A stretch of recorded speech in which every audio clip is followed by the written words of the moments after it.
Welcome to the Deep Dive. Today, we're looking into the really interesting creative world of Joanne O'Dowd. Yeah, she's quite multifaceted, isn't she? Singer-songwriter, electronic producer, visual artist. Exactly. And her career goes back decades, crossing all these different fields.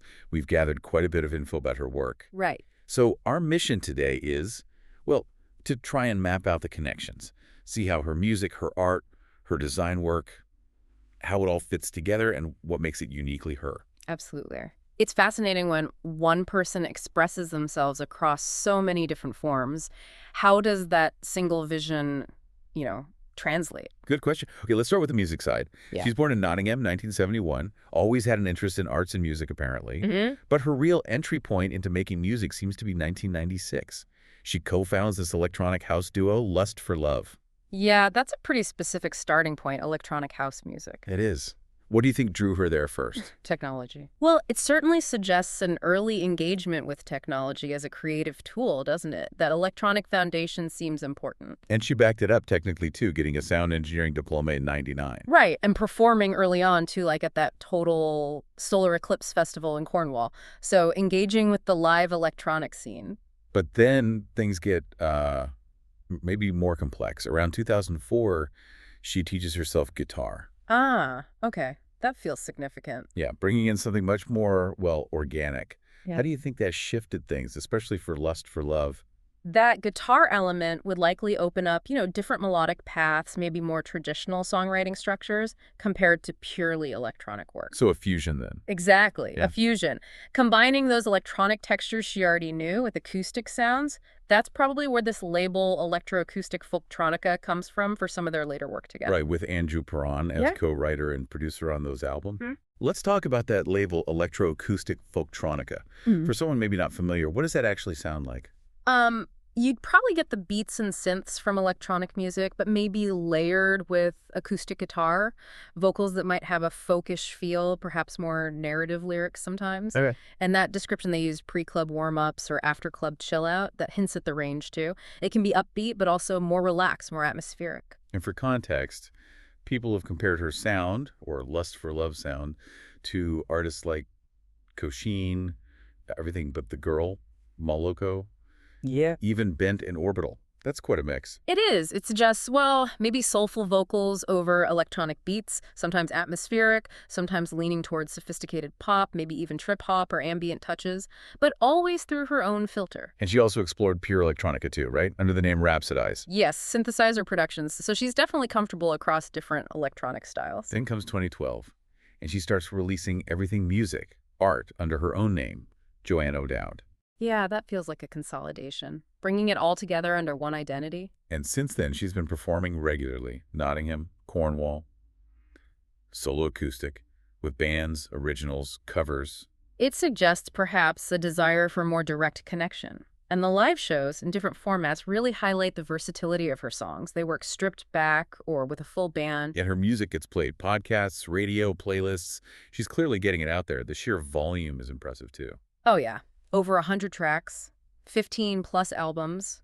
That includes collaborations, remixes. Even a covers album, Cover Your Tracks. What does that level of output say to you? It points to a really strong creative drive, doesn't it? And a constant exploration. The remixes and collaborations show she's open to other inputs, other perspectives. And albums like Extracted Passions, mixing new and reworked tracks, suggest she's always revisiting and refining her ideas. Constantly evolving, yeah. She's worked with a lot of different people too. Musicians, producers, DJs, remixers. And you can find her music easily enough. Deezer, Apple Music, Tidal, Bandcamp. Those collaborations are key, I think. They bring in new sounds, new ideas, push artists in unexpected directions. And yeah, making it accessible is crucial today for discovery. Another thing is her YouTube channel. Over 160 videos. And it's not just audio tracks. Right, lots of live footage, studio stuff, and significantly, videos featuring her own visual art. So the visual side is clearly integrated, even in how she presents her music online. Definitely. It reinforces that idea of a unified vision.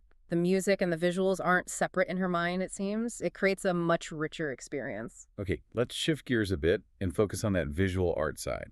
She started back in 2001 doing digital art collages. Interesting. So using technology right from the start in her visual work, too. Yeah, manipulating photos, scanned images, producing them as giclée canvases. It mirrors her electronic music beginnings, in a way. It really does. That comfort level with digital tools seems consistent across disciplines. But then, around 2009, she expands into, well, more traditional stuff, drawing, painting with acrylics on canvas. Ah, so adding physical media to the digital, why do you think she did that? Maybe exploring different textures. The feel of paint on canvas is very different from pixels, right? Absolutely. It offers a different kind of expressive possibility, a certain physicality. It's not abandoning digital, just adding another layer. And this is where it all connects, I think. The notes really emphasize this shared theme, the symbiosis of nature and technology. That seems to be the core idea running through everything. That sounds like the key, yes. That interplay, finding the connections, maybe the tensions between the organic world and the man-made technological world. How do you see that playing out in the actual work, music and art? Well, in the music, maybe it's blending synth sounds with acoustic guitar or using electronic effects to mimic natural sounds. Visually, perhaps digital art using natural forms or paintings that blend landscapes with, I don't know, abstract tech elements. Bringing the city to the beach and the beach to the city, as she apparently puts it. That's a great quote. Really sums it up. And she brings it together physically, too, using multimedia projections in her live shows and art exhibitions. Yeah, projecting visuals while performing music or vice versa, it creates that total environment, a multi-sensory experience where sound and image reinforce each other. Before 2012, she had an art brand, Intricate, but again, she brought it all under her own name. Just like the music, Yeah. it really points to wanting that unified identity. And her visual art now covers acrylics, mixed media, digital prints. It's been shown in galleries, sold as merchandise. That variety shows her range, and the merchandise makes the art accessible in a different way, lets people live with it. She's had exhibitions in places like Truro, Falmouth, Penzance, Nottingham. Which is important. Seeing physical art in a gallery space is a different experience. You get the scale, the texture, And the creativity doesn't stop there. She's also moved into fashion and home accessory design. which feels like a natural extension, doesn't it? Taking those visual ideas and themes into everyday objects. Totally. And her designs often use her original artwork or even lyrical motifs from her songs. Now that's a direct link. Wearing lyrics, essentially. It really bridges the music and the visual design. You can get clothing, homeware, beachwear. She launched an online store on Bags of Love in June 2023. So direct control over how her designs are presented and sold. More creative freedom there, too. We have some examples, like a lyrical mashup tunic t-shirt dress using lyrics from 8 songs. Wow, that sounds complex. Yeah, in a 3D layout, apparently. And items using her broken flowers and fallen leaves artwork. Very specific, very personal designs. It shows real thought in translating her core artistic themes into these other forms, not just slapping a picture on a mug, you know. It seems she really enjoys mixing it all up, the art, the music, the fashion, the projections. It's all interconnected. It really paints a picture of creativity as this fluid thing for her, flowing between different outlets, each one feeding the others. So just to circle back on her overall style and themes, we've got nature versus technology as central. Mm-hmm. What else stands out? Well, the notes mention influences from folklore and mythology, too. Figures like mermaids, sirens, Lady Luck, Mother Nature, Green Man. Ah, interesting. So adding that layer of symbolism of ancient stories to the mix. Exactly. It adds depth, connects the contemporary themes perhaps to something more timeless. And that quote again, bringing the city to the beach and the beach to the city. It really sticks. It captures that fusion perfectly. Musically, it's that eclectic mix. Electronic house, synth electronica, electroacoustic folktronica, hard to pin down. Which is often a sign of an original voice, I think, not fitting neatly into boxes. And finally, her website, joanneodowd.com, seems to be the hub where you can find all these different threads, art, music, lyrics, photos, paintings. Yeah, a central online space is crucial these days. It lets you see the whole picture, how all the pieces connect. So wrapping this up, Joanne O'Dowd's career is, well, incredibly broad and interconnected. Music, visual art, design, it's not just separate silos. Not at all. It seems like one consistent creative vision expressing itself in different ways, and that interplay between nature and technology, maybe with those mythological elements, is the real signature.